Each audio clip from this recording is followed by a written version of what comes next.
Dave Kindig turned his love for cars into a career most people only dream about. His custom builds at Kindig-It Design earned global attention, and Bitchin Rides made him a television icon. Everything he touched seemed to turn to gold.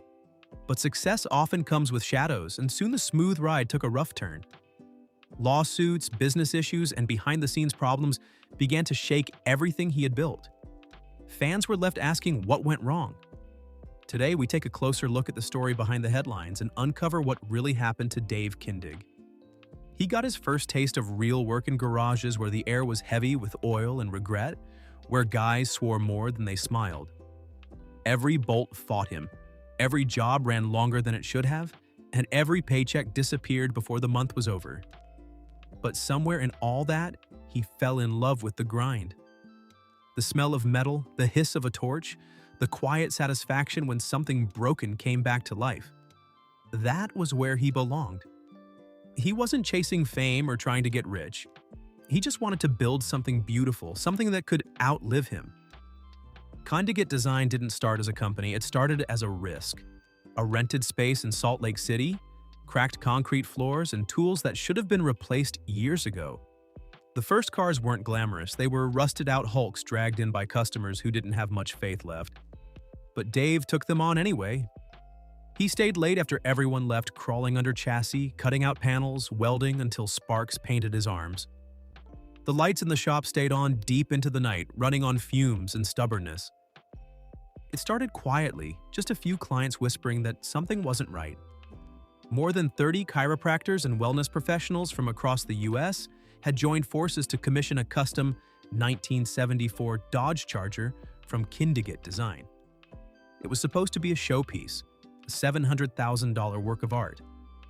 They paid their deposits, waited patiently, and trusted the Kindig name. But months turned into years, and the car still sat unfinished. By 2022, their patience was gone. They filed a lawsuit accusing Kindig-It Design of fraud and breach of contract, claiming their money had vanished into an empty shell of a car. They said the shop kept making excuses, pandemic delays, parts shortages, anything but progress. For Dave Kindig, it was a gut punch. His name wasn't just his business, it was his promise. And now that promise was being questioned in court. Kindig-It Design denied any wrongdoing, pointing to global setbacks that had slowed every builder in the industry. Still, reputations don't heal as easily as metal. As the case dragged on, more former clients stepped forward. They shared stories of cars that sat unfinished for years, calls that went unanswered, and dreams that faded into frustration.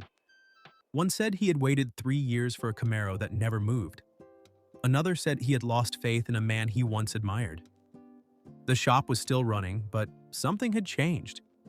People began to wonder if the fame had become too heavy, if the TV lights had outshined the craft that built the name. By 2025, the lawsuit was still alive and heading toward trial in early 2026. Whether Dave would be cleared or condemned, no one knew. But the weight of it showed. The man who once accepted awards now faced judges instead. It wasn't his first legal fight. Back in 2014, Dave had sued a Michigan company, Creative Controls, accusing them of stealing his designs.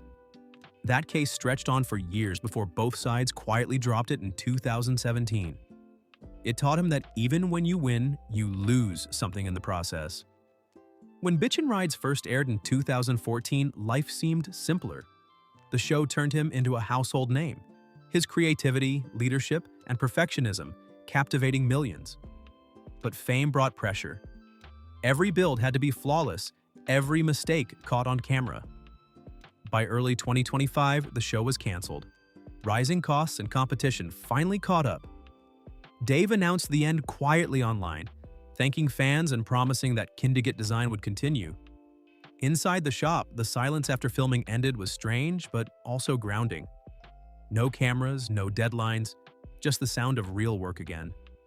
The spark that started it all was still there. The money never stretched far enough. Some months it came down to choosing between paying rent or buying parts. That's when charity stepped in, not as a bystander, but as the backbone. She wasn't just his wife, she became the business partner he didn't know he needed. Where Dave chased the vision, she chased the numbers. She handled the bills, talked to clients, dealt with banks, and made sure the dream didn't collapse under its own weight. While he was buried in grease and metal, she was fighting on another front, making sure their risks didn't destroy everything they had built. They scraped by one job at a time. There were weeks when the phone barely rang. Jobs fell through, bills piled up, and there were quiet dinners where neither of them said much, just exhaustion and the weight of uncertainty. But every time it looked like the end, something small would break their way. A client would call back. A car would sell. A local show would feature their work. Little wins, but they kept the fire alive. That's how the foundation of Kindig-It Design was really built, not from investors or luck, but from years of being too stubborn to quit. As the years passed, word began to spread. People started noticing the difference in the details, the way the paint seemed to hold its breath under the light, the way every curve flowed like it was born that way. Dave wasn't the fastest, but his builds had a kind of soul you couldn't fake. He didn't cut corners or chase trends. He worked until it felt right. Customers respected that. Soon, the shop was no longer just another name. It was the place people brought their dreams when they wanted them done right. Then, television came calling. Some producers had heard about this perfectionist out in Utah who built cars that stopped crowds. They wanted to make a show out of it. Dave didn't know what to think at first. He wasn't built for the spotlight and didn't care much for scripted drama. But the chance to show his work to the world got his attention. He agreed, but on his terms. No fake deadlines or made-up tension. The work came first. If the cameras could keep up, fine. If not, too bad. That's how Bitchin Rides was born. It wasn't polished or pretty, but it was real. The show captured what life in the shop actually looked like: the long hours, the screw-ups, the fights, the triumphs. For the first time, people outside the car world got to see the process, not just the result. They watched Dave and his crew wrestle with rusted frames, fight paint issues, and spend days chasing perfection no one else would notice. The audience loved it. Suddenly, Kindig-It Design wasn't just a shop. It was a brand. The kind of brand that made people drive across the country just to stand in the lobby and say they had been there. The success brought money, recognition, and a new set of problems. The orders piled up faster than the crew could handle. Deadlines grew tighter, expectations higher. Cameras didn't care if a car wasn't ready, the network wanted episodes. But Dave never bent. If something wasn't finished, it didn't roll out. That decision cost him time, cost him sleep, and caused fights with producers, but it kept his integrity intact. Through it all, Charity was still there, keeping the numbers straight and the shop alive behind the scenes. She wasn't the type to chase attention. While the world watched Dave on TV, she managed the chaos, payroll, contracts, suppliers, and a growing team that now depended on them. Every expansion, every risk, she was there, grounding the dream in reality. The fame changed the landscape, but not the man. Dave was still in the shop every morning before anyone else. He still got his hands dirty, still tore apart builds that didn't feel right. Even after years of success, he talked to clients himself, walked them through ideas, and made sure they understood what they were getting. For him, each build was personal. He would stare at a bare frame for hours, figuring out where the soul of the car hid, then chase it until it showed itself in metal and paint. When Bitchin Rides ended after 11 seasons, most people assumed something had gone wrong. Rumors spread. People thought maybe the business was in trouble or that the crew had split up. But the truth was simpler. The show ended because the world around it changed. Corporate mergers, streaming shakeups, programming shifts. It wasn't drama, it was business. The cameras stopped rolling, but the work never did. The shop lights stayed on, the crew kept showing up, and the sound of grinders and welders filled the air just like before. Kevin Sheely, the shop foreman, known to fans as Kev Dog, never left. He was still there, leading the team, building, mentoring younger fabricators, and making sure every car left the shop perfect. To him, the shop wasn't just a job, it was family.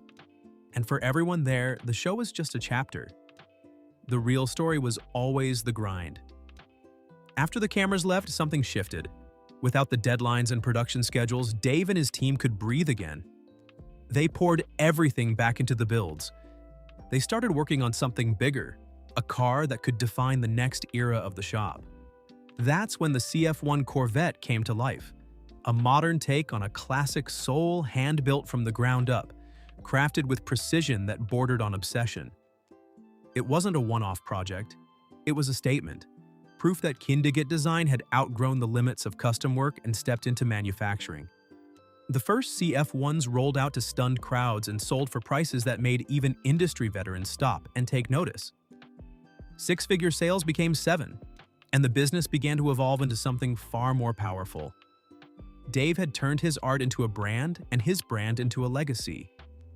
The numbers spoke for themselves, but what mattered more was that he did it his way. No shortcuts, no selling out.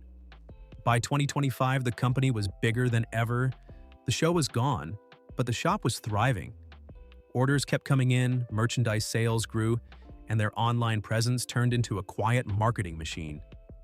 Dave and Charity had built something rare, a business that survived both success and the loss of it. They had seen what fame could do to people and refused to let it hollow them out.